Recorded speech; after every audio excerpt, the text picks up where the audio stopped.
이것이 정치다. 오늘은 조병국 여의도연구원 정책자문위원, 허성무 창원 성산구 지역위원장 이렇게 두 분과 함께합니다.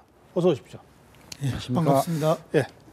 네, 박근혜 대통령이 어제 립 서비스, 위선 이런 표현까지 써가면서 국회를 비판했습니다. 여야가 엇갈린 반응을 보이고 있는데 박근혜 대통령의 발언을 어떻게 받아들이십니까? 조병국 위원. 네, 저는 박근혜 대통령께서 당연한 말씀을 하셨다라고 이렇게 생각합니다. 국민의 말을 아마 대신한 것 같습니다. 그동안 박 대통령께서 네. 민생법안과 관련된 것들, 또 한중 FTA, 또 경제 활성화 법안에 대해서 수차례 그 국회 협조도 요청을 했고 이런 노력이 있었습니다만은 그동안 국회가 사실 한 것이 무엇입니까? 어떤 것도 하지 않았습니다. 정치라는 것은 궁극적으로 국민이 배부르고 따뜻하게 편안하게 해주는 것이 정치입니다. 그런데 정치가 지금 이런 일들을 안 하고 있습니다. 그렇다면 이 정치권은 무능한 정치권, 또는 야당이 협조 안 하는 야당은 무능야당 내지는 정쟁야당, 이렇게 국민의 비판에 면할 수 없다라고 생각을 합니다. 예, 허성무 위원장. 예, 대통령이 이런 표현을 했다는 것 자체가 청와대와 집권당의 정치적 무능을, 정치력 부재를 웅변적으로 말해주고 있다, 그렇게 봅니다. 왜냐하면 청와대가 그만큼 열심히 야당을 설득하고 또 야당과 타협하고 그 과정에 집권당이 그만한 노력을 했더라면 이게 야당의 용어를 적절한 수준에서 수용할 수 있는 선에서 수용해주고 합의와 타협의 양보의 정치가 가능했을 겁니다. 그러나 이게 극단적으로 막아내고 내가 주장하는 것이 아니면 틀린 것이다, 내 뜻을 따르지 않으면 발목 잡기다, 이렇게 가니까 이게 타협과 양보가 없는 것이죠. 그래서 이런 측면에서 보면은 청와대 대통령의 이런 발언은 오히려 과유불급이고 안타까운 표현이다, 이렇게 생각합니다. 제가 보기에는 이 민생 문제라는 것은 여야 간의 정쟁의 문제가 아닌 것입니다.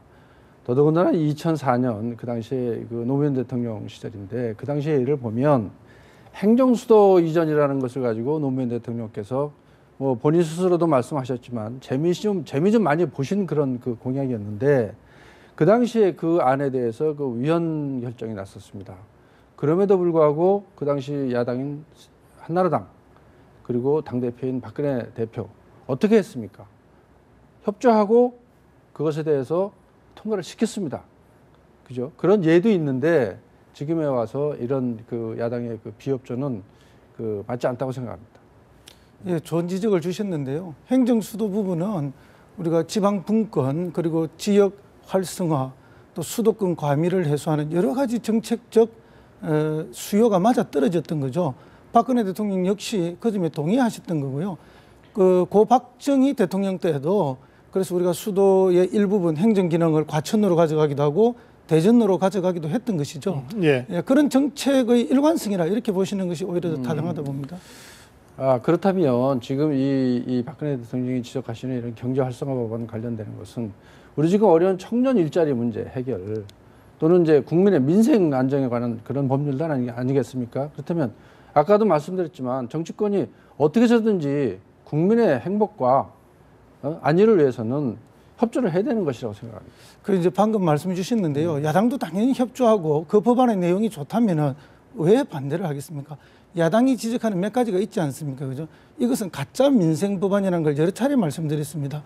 그래서 특히 노동법 개정 같은 경우에도 마찬가지고, 그래서 이 법을 바꾸었을 때 이해 당사자들이 받는 고통과 어려움이 있습니다. 그런 부분들을 어떻게 해소해 가면서 할 것인가에 대한 타협은 있어야 됩니다. 그리고 보살핌도 있어야 되고, 그런 것들이 조금이라도 진척이 된다면 야당이 협조를 안 할 이유가 없는 것이죠. 그러니까 야당의 기본적인 협조를 안 하는 이유가 지금 말씀하셨지만 가짜 민생 법안이다라고 이렇게 단정을 하시는 데 있는 것 같아요. 어느 정치권이, 어느 여당이 가짜 민생 법안을 내면서 민생을 보살피겠다라고 얘기를 하겠습니까? 그 용어 자체부터가 벌써 여기에 대해서는 협조할 의사가 없다라는 그런 뜻 아니겠습니까? 그런 것은 전혀 아니고요. 어쨌든 법이 갖고 있는 여러 가지 디테일한 함정들이 있지 않습니까? 이 법을 이렇게 만들었을 때 생길 수 있는 우려되는 측면들, 그런 것들은 모든 법에는 다 있습니다. 예상되는 몇 가지를 지적을 했고 그렇다면 그것이 어느 정도 수용될 필요가 있다. 그런 주장을 야당이 계속하는 것이고요.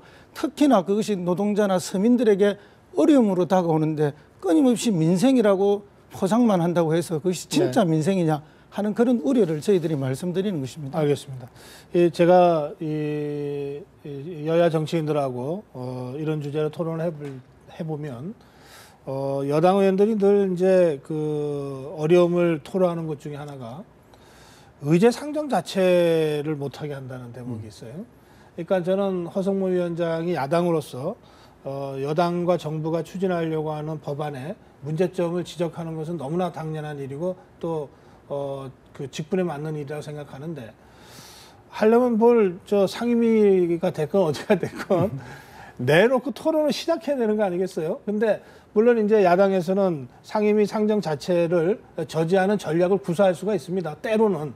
근데 지금 상황에서 대통령이 여러 차례 지금 얘기를 하고 있는 것은 그것이 너무 좀 빈번하고 또 너무 일상화되어서 아예 국회 자체가 뭐 어떤 형태로든 이게 논의가 굴러가지 않는다. 이런 데 대한 답답함이 있는 거 아닌가 싶은데 그 점은 어떻게 보십니까? 네, 뭐 그런 지적을 할 수 있다고 봅니다. 그러나 이제 소수 야당이 유일하게 의사를 관철하고 또 의사를 밝힐 수 있는 것이 그런 의회 전술들 아니겠습니까? 그런 측면에서는 뭐 야당이 당연히 그런 전술을 채택할 수 있고요. 거꾸로 이렇게 돌이켜 생각해 보면 한나라당 때 그 법사위에 안상수 의원이 법사위원장을 했던 적이 있습니다. 그때 법사위에서 통과되는 법이 없었다라고 말할 만큼 법사위가 상원이었습니다. 그때 한나라당이 야당일 때죠? 그렇죠.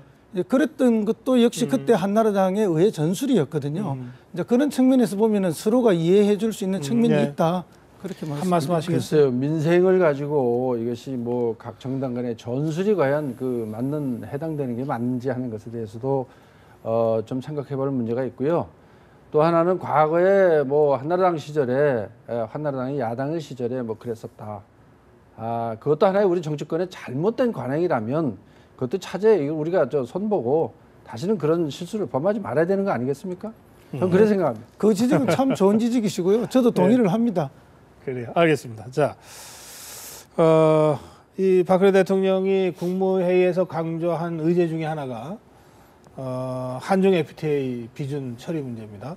그리고 이 문제는 대통령이 강조했을 뿐만 아니라 황교안 국무총리가 문재인 대표를 직접 방문해서 조속히 처리시켜달라고 마냥 부탁을 한 겁니다.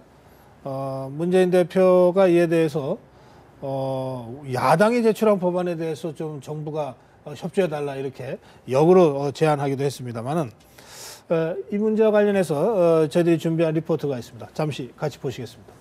네, 지금 기자 리포트를 봐도 이 여야 입장이 상당히 엇갈리는 것이 확인이 되는데 조병국 위원, 뭐 이렇게 기업 활동 경험도 있으셔서 이 FTA 문제와 관련해서 나름대로 입장이 있으신 걸로 알고 있습니다만.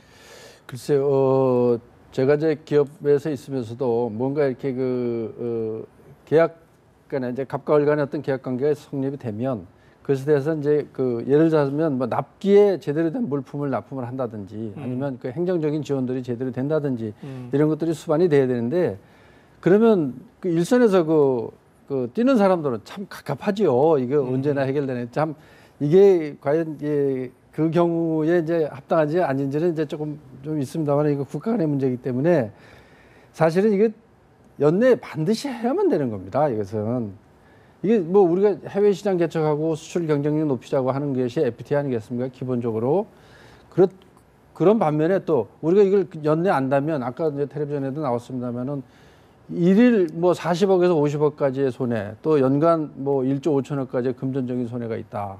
이런 얘기도 들리고요. 또 하나는 2007년에 우리 한우 FTA를 한번 볼 필요가 있습니다. 그 당시에 노무현 대통령 정권 이제 말기였는데 그때 한명수 총리가 한 말이 뭐냐면 그 당시 지금 이제 당대표로 계신 문재인 대표께서는 비서실장으로 계셨습니다. 참여정부가 추진해온 균형이고 신뢰의 결실이다. 또 개방은 우리 경제를 도약할 수 있는 기회고 이번 협상은 그 시작일 뿐이다. 전부가 아니면 전부라는 식의 태도에서 벗어나서 합리적으로 대화를 모색해야지만이 참다운 정치인이다. 이런 얘기도 하셨어요. 그 당시에는.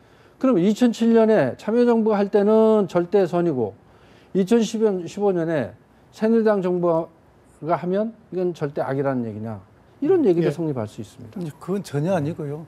2007년에 정말 좋은 말씀을 하셨고요. 그 지금도 뭐 FTA 자유무역 협정과 관련해서는 그 말씀이 유효합니다. 다만 이제 그때의 경험을 보면은 그렇게 협상을 해서 타결안이 나왔는데 뒤에 미국 의회에서 오히려 비준을 해주지 않았죠. 그래서 이명박 정부에서 다시 재협상을 하게 됐고 우리에게 불리하게 또 그것이 비준이 됐던 기억도 있습니다. 다만 이번에도 FTA 자체를 문제 삼는 것이 아니라 이 FTA가 비준이 됐을 때 한중 간에 우리의 약자들이 있지 않습니까? 그래서 이 부분들을 어떻게 잘 보살필 건가, 정부가 거기에 대한 대안을 좀 더 철저히 하고 하자는 게 저희 야당의 주장이죠. 예를 들면 밭작물 직불제 같은 경우에 한중 FTA로 해서 새롭게 생기는 피해들이 있거든요. 그것을 조금 더 높게 하자. 또 무역 이익이 나면 그 이익을 공유하는 부분을 정부가 지금 제시하는 것보다 조금 더 폭넓게 가져가자. 이런 몇 가지를 야당이 주장하고 있는 거죠. 근데 그걸 다 받아줄 수는 없다 하더라도 네. 그래도 정부가 성의껏은 좀 해줘야 한다. 그런 주장을 하는 것이 FTA를 반대하는 것은 아니지 않습니까? 저희들도 이달 말이나 다음 달 초까지는 시간이 있다고 보고 더욱더 협상에 여야 협상에 매진할 생각입니다. 알겠습니다. 자, 다른 문제를 좀 짚어보겠습니다. 한상균 민노총 위원장이 지금 조계사에 피신한 상태에서 조계종 화쟁위원회에게 중재 요청과 신변보호 요청을 했고 조계종 화쟁위원회가 그걸 받아들인 상태입니다. 그런데 12월 5일 2차 민중걸기 대회가 예정돼 있고 한상균 위원장이 원래 지방에서 열리기로 돼 있던 이 대회를 서울에서 2차로 열자라고 SNS를 통해서 지금 사실상 지휘하고 있거든요. 그런 상황에서 경찰 측에서는 이 2차 시위가 1차 시위 양상이라든지 여러 가지를 감안할 때 다시 이 폭력 시위로 변질될 가능성이 매우 높아서 집회 자체를 하는 쪽으로 지금 검토하고 있다는 겁니다. 그러면 뭐 화쟁위원회가 중재한다는 것이 별로 의미가 없어지는 상황도 올 수가 있고 또 이런 상황에서 어쨌든 한상균 민노총 위원장의 이 거취 문제가 장기화되고 또 불교계는 불교계대로 안팎으로 좀 부담을 안게 되고 이것이 또 정치적 공방이 되면서 종교 간의 이 편향성 문제까지로 지금 비화될 조짐을 보이고 있습니다. 이 상황을 이런 전체적인 상황을 두 분은 어떻게 보시는지 이번에는 허성무 위원장께서 먼저 시작하시죠. 어쨌든 이런 상황이 벌어진 것 자체에 대해서는 뭐 안타깝죠. 그리고 뭐 우리 국민들 모두가 폭력 시를 뭐 좋아할 사람이 아무도 없습니다. 우리가 그 24K 금 순금을 살 때 이 순도를 99.99%를 하지 않습니까? 그렇듯이 우리 국민들의 99.99%도 폭력 시위를 반대한다고 저는 생각합니다. 그래서 어쨌든 그 부분에 대해서는 뭐 국민들의 일치된 공감대가 있을 거고요. 다만 이제 이 불교 쪽으로 이제 의탁하신 거지 않습니까? 조계사로 가서. 근데 이 부분에 대해서는 뭐 위기에 몰린 분들이 종교에 의탁하는 것은 뭐 우리의 오랜 관행처럼 되어 오고 있는데 그런 의미에서는 불교계가 어떤 역할을 해주는 그런 노력에 대해서 존중해주는 것은 필요하다고 봅니다. 다만 이제 그 틈을 이용해서 또 다른 시위를 지휘하고 이런 것은 적절한 모습은 아니라고 봅니다. 어쨌든 정부나 또 여당도 이 조계사에 적극적인 병력을 투입해야 한다 이런 주장이 일부 있는데 그것은 좀 지나친 것이 아니냐. 우리 사회가 물론 조계사가 신성불가침의 영역도 아니고 또 뭐 외교적 특권이 있는 그런 곳은 아니죠. 그렇지만 우리가 존중해 줘야 될 종교의 영역이고 또 존중받아야 될 영역이기 때문에 조금 기다리는 것이 필요하다 이렇게 봅니다. 네, 저는 이 민노총의 그 한 위원장이 이 종교의 관행에 숨어 있다. 참 비겁한 행동이다 이렇게 생각합니다. 이 한 위원장은 실정법을 위한 범법자입니다. 범법자가 종교라는 그 틀을 뒤에 숨어서 이 법치를 부정하는 그런 행위와 말들을 계속하고 있습니다. 예를 들자면 국가가 국민을 죽이고 있다. 우리 모두가 나서서 우리가 정권을 가져와야 된다. 권력을 가져와야 된다. 또 박근혜 정권을 끝장내자. 이렇게 얘기하고 있습니다. 우리 민노총 가입자가 우리 국민의 3%라고 합니다. 이 3%의 가입자인 민노총이 과연 이 국민의 손으로 당선시킨 이 대통령을 끝장낼 수 있습니까? 그런 식의 화전양면, 한편으로는 중재위원회 중재를 요청하고 한편으로는 이제 폭력 그 불법 시위를 획책하고 있는 것입니다. 이 한상균 그 위원장 스스로 합리적인 어떤 그 중재의 그 틈을 스스로 없애고 있습니다. 더 이상 종교 뒤에 숨지 말고 이제 엄정한 그 사법 처리에 의해서 이 처리해야 될 문제라고 생각합니다. 그러나 이제 어떤 정권, 물론 저희도 뭐 여당을 했던 적이 있고 집권 세력으로서 했던 적이 있는데 어떤 세력이든지 집권을 하게 되고 또는 뭐 그런 시위들이 있을 때 법치를 강조하고 또는 뭐 이렇게 쭉 하는 걸 보면은 법치를 유독 강조할 때 나타나는 현상들이 대화 타협은 없고 그다음에 정권이 일방통행식의 강요가 있던 그런 시절에 오히려 법치가 늘 강조됐던 적이 있어서 물론 우리가 법을 지켜야 되고 대한민국은 법치국가이기 때문에 그걸 준수해야만 국민의 도리라고 봅니다만은 이런 상황에는 그분들이 그렇게 길거리로 내몰리고 그런 극단적 투쟁을 하게 되는 그런 곳에서는 그분들에 대한 차별과 억압 또는 현실적 고통들이 네. 강요되고 있기 때문에 그 부분에 대한 배려와 또 설명과 또 설득과 이런 것들이 필요하고 정부의 역할을 조금 더 지켜보시는 게 필요하지 않나 이렇게 봅니다. 물론 이제 시위에 대해서는 뭐 우리가 자유민주주의 국가에서 시위에 대한 것은 언제든지 어디서나 보장되는 것은 당연한 것입니다. 그러나 그것이 몇몇에 의해서 불법적, 폭력적 이런 시위가 지속된다면 그동안에 한번 보세요. 우리가 민노총이라는 그분들에 의해서 이렇게 이루어진 그런 시위를 본다면 언제 한 번이라도 우리가 그 평화적이고 합법적인 시위를 본 적이 있습니까? 한 번도 없습니다. 저는 많이 본 적이 반복적으로 있습니다. 이런 일들이 벌어지고 지난번 11월 14일 날도 그런 일이 있었습니다만은 그런 일들이 계속 벌어지기 때문에 이렇게 지속적으로 이런 문제가 생깁니다. 근데 제가 한 가지만 네, 말씀드리면은 그 보이는 것은 뭐 언제나 그렇다고 말씀하시지만 언제나 불법적이고 폭력적인 시위를 했던 것은 아닙니다.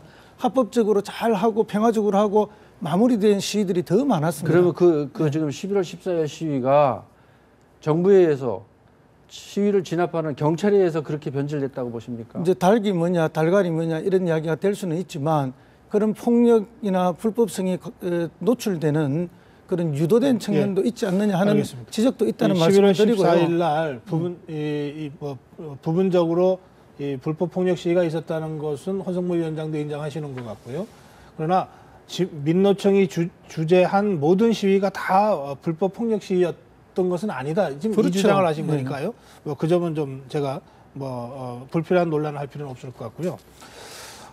자, 하여튼 상황이 이런데 이 상황 속에서 아까 허성무 위원장이 잠깐 말씀했습니다만 뭐 조계사가 취해복권 지역이냐 하면서 경내에 경찰력이 투입돼서라도 한상균 위원장을 체포하는 식의 행동을 해야 된다. 이렇게 새누리당의 김진태 의원이 공개적으로 주장을 했습니다. 이에 대해서 조계사 스님들이 항의했고 그리고 사실은 종교인들이 이런 식으로 가면은 이 종교에 대한 부당한 침해가 될 수 있어서 자제가 필요하다. 이런 입장을 지금 발표하고 있기도 합니다. 이 상황에 대해서는 이게 그 한상균 위원장의 이 거취 문제와는 좀 차원을 달리해서 이 정치와 종교 간의 문제로 비화될 수도 있기 때문에 제가 질문을 드리는 건데 이 문제에 대해서는 어떤 생각이십니까? 조병국 의원. 뭐 일부 표현이 좀 과격한 면은 좀 있었습니다. 김진태 의원의 발언 그거는 중에 뭐 인정을 합니다. 예. 그러나 기본적으로 어떤 뭐 특정 종교를 비난한 것도 아니고요. 또 물론 일부 또 종교인들의 어떤 항의가 있었습니다만은 네. 그분들이 뭐 전체 종단을 이렇게 대표한다라고도 볼 수가 없다라고 생각이 됩니다. 그리고 저 개인적으로도 뭐 종교시설에 우리가 경찰을 물리적으로 투입을 해야 되느냐에 대해서는 상당히 신중하게 이제 생각을 해야 된다고 봅니다. 그런데 네. 또 한편으로는 우리가 국가의 헌법 질서를 혼란시키는 그런 것에 대해서는 또 단호하게 또 대처해야 되는 그런 측면이 또 있고요.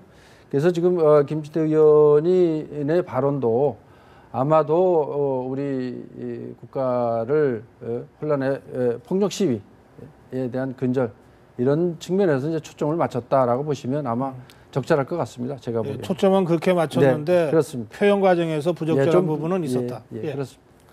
어쨌든 그 물대포를 그 사용 수칙에 따르지 않고 사용해서 어떤 큰 그 한 농민의 그 목숨이 위태로운 지경에 이르는 이런 사실을 호도하기 위한 법치의 강조라든지 그다음에 병력 투입이라든지 또 이런 종교와 정치권 간의 논란을 이렇게 유도해내는 이런 화제의 전환은 예. 옳지 않다. 저는 그렇게 봅니다. 그래서 어쨌든 그런 이것은 국면을 전환하기 위한 의도된 발언이었다고 보시는 겁니까? 저는 김진태 상당히 의원의 의도된 발언이고요. 예. 또 정부에서 지나치게 지금 법치 부분을 강조하고 있는 것도 세상이 법치만으로 이 복잡한 세상이 다 정리될 수 있는 것이 아니지 않습니까? 법은 최소한의 것을 하는 것인데 물론 법을 다 지켜야 되죠. 법을 위배하면 거기에 응당한 처벌을 받아야 되는 건 너무나 당연한 것이고요. 그러나 이런 사태가 일어나게 된 거에는 선우도 있고 전우도 있고 다 있는데 좀 더 살펴보고 김진태 의원 부분은 제가 또 한 말씀 드리고 싶은 거는 이번 여러 차례 여러 건과 관련해서 이렇게 강한 발언을 하셔서 논란을 일으키는 의원 아니십니까? 좀 집권당 의원답게 여유 있게 이렇게 대처하셔도 되는데 항상 그렇게 해서 알겠습니다. 논란의 종점에 선다 이 말씀을 드리고 싶습니다. 의도된 발언이었다고. 예. 저는 짧게 하시죠. 법치를 얘기를 하시는데 법은 뭐 도덕의 최소한이다라고 얘기를 하는데 법은 맞습니다. 도덕의 최소한입니다. 그러나 그 법은 보다 많은 국민을 위해서 존재해야만 됩니다. 대다수의 국민을 위해서라면 법이 존재해야 되는 것이고요. 그것이 도덕적인 규율이 안 된다면 법으로라도 규율을 해야 되는 것이 맞다고 봅니다. 예, 그 점은 저도 뭐 예. 동의합니다. 예, 알겠습니다. 우리 정치권이 풀어야 될 숙제가 한두 가지가 아닌 것 같습니다. 예, 오늘 두 분 말씀 여기서 마무리합니다. 고맙습니다. 네, 감사합니다. 감사합니다.